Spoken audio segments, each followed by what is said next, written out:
Bon, aujourd'hui on va parler d'un sujet qui me tenait à cœur, c'est la body positivity. Alors je sais d'avance, c'est un sujet qui est assez controversé.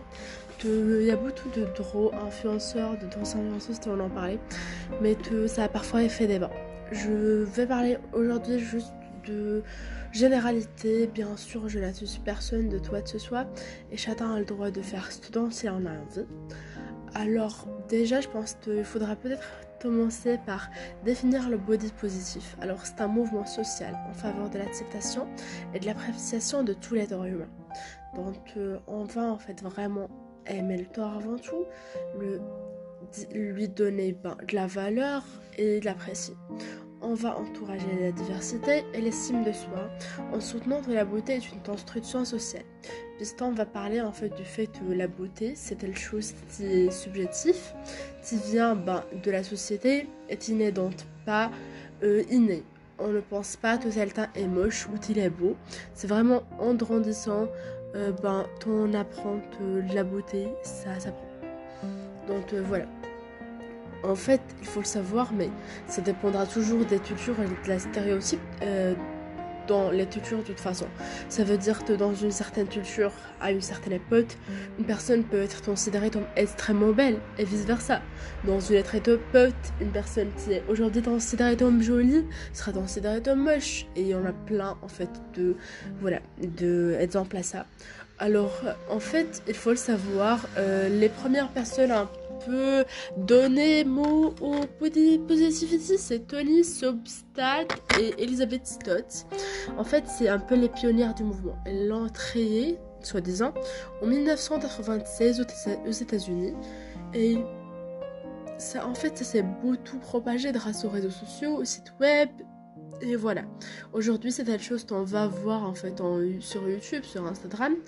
Alors c'est vrai que le body positivity a en fait surtout associé à l'acceptation des personnes obèses. Maintenant ce n'est pas toujours le cas, ce n'est pas toujours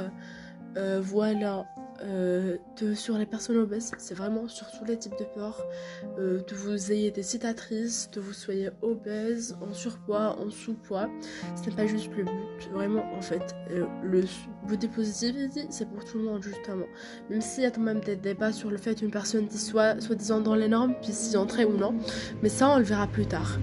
Et en fait, il faut le savoir, mais malheureusement, le body positivity ça fait beaucoup lyncher, puisque pour certaines personnes, ça encourage l'obésité et le fait d'être unhealthy, d'être un peu contre la santé. Et voilà, en fait, c'est vrai que les critiques se sont vachement focalisées sur ce type de tort. Et je trouve cela très très dommage, puisque déjà, c'est le concerne d'air, le mode de vie des gens ou leur poids, et c'est pas parce qu'une personne est grosse si elle ne mange pas seulement, si elle ne fait pas de sport. Et surtout, le fait de dire à une personne d'aimer son corps, c'est pas genre encourager tout le monde à être comme elle.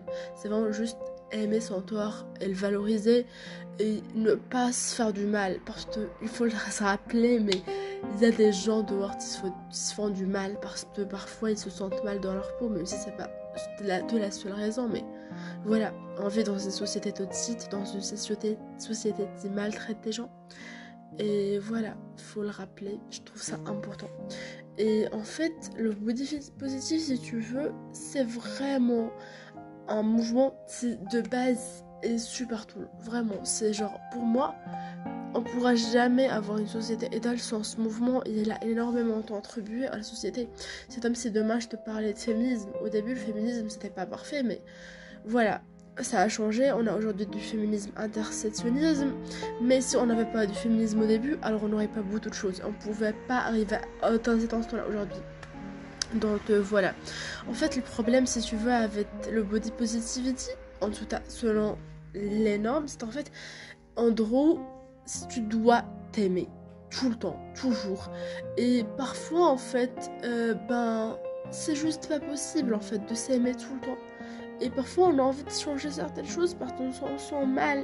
Et du tout, parfois en fait, malheureusement avec le body positivity, il y a énormément de gens qui sont partis insulter des figures qui ne sont parfois même pas dans le mouvement. Parce qu'elles ont décidé de changer certaines choses dans leur corps. Je pense notamment ou voilà, des meufs qui vont parfois décider de se maquiller, détacher leur acné, ils vont se faire lyncher parce que elles correspondent aux normes de la société, alors que déjà elles sont poussées à correspondre aux normes de la société, et puis ça ne temps ça juste pas. Donc voilà. On a notamment aussi l'exemple de Lizzo qui me montrait qu'elle mangeait genre un truc un peu healthy. Et il y a les gens qui sont venus la lâcher en mode ouais, tu fais du régime, tu veux plus correspondre à ça et tout. Et je trouve ça hyper malsain parce qu'elle était juste en train de boire son meilleur petit truc healthy. Ça sert à rien, smoothie, ça sert à rien de l'insulter, frère.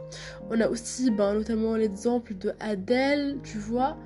Et si c'est fait insulter parce qu'elle a perdu du poids, alors que tu vois, de toute façon elle se fera insulter pour toujours, donc voilà, faut pas en fait pour moi critiquer les gens parce qu'elles choisissent de changer parce que parfois c'est juste plus fort qu'eux. Et typiquement en fait un autre problème avec le body positivity, c'est que on va toujours être en mode ouais, t'es courageuse parce que tu te montres alors que tu te corresponds pas aux normes, alors que parfois c'est même pas une envie de défier la société et les autres, parfois t'es juste en train de faire ta vie. Je pense notamment à Billie Eilish qui était juste en train de faire sa vie en débardeur et short il me semble, et tout le monde était là en mode waouh, elle est tellement courageuse de venir montrer un exemple de féminisme alors qu'elle était juste en train de vivre sa vie en fait. Pareil, si une personne qui ne correspond pas au standard poste une photo sur les réseaux sociaux, il y aura des commentaires en mode ouais, t'es courageux. Donc finalement on va souligner leurs différences à ces personnes. On va leur dire oh mais tu ne corresponds pas aux normes, t'es pas beau mais t'es courageux quand même. Ah bien sûr. Alors qu'en fait le but du body positivity c'est justement d'accepter que les autres soient différents. C'est pas de souligner leurs différences en fait. Et c'est pour ça que c'est un peu bizarre, je trouve. Il faut toujours se rappeler que c'est pas parce qu'un tort existe qu'il doit être politisé, en fait. Voilà, c'est pas tous les torts qui sont politisés, et un tort n'a pas à être, en fait, un sujet d'un débat. Voilà, je trouve que c'est important de le rappeler. Et pour moi, en fait, voilà, aujourd'hui le body positivity a fait énormément de choses, énormément de bonnes choses, mais il en a aussi parfois apporté de mauvaises, et c'est normal, il y a toujours des extrêmes, il y a toujours des gens qui sont un peu tons, ou qui font des choses un peu débiles. Alors j'avais quand même envie de parler d'une espèce de solution, c'est le body neutrality. Donc aujourd'hui on va parler de ce mouvement-ci. Si ça vous dit, je pense que je pourrais faire une vidéo vraiment spéciale sur ce sujet, mais voilà, je voulais quand même en parler un peu plus là, moins en détail on va dire.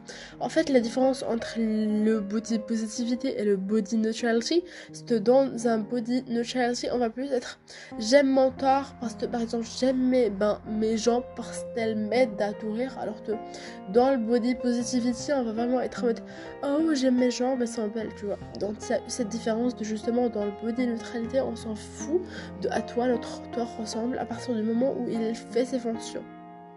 Et voilà, c'est pas forcément de grandir un amour de soi toujours et aujourd'hui, c'est plus de vivre et d'apprécier tout ce que ton corps fait pour toi. Donc je trouve que ça a du sens.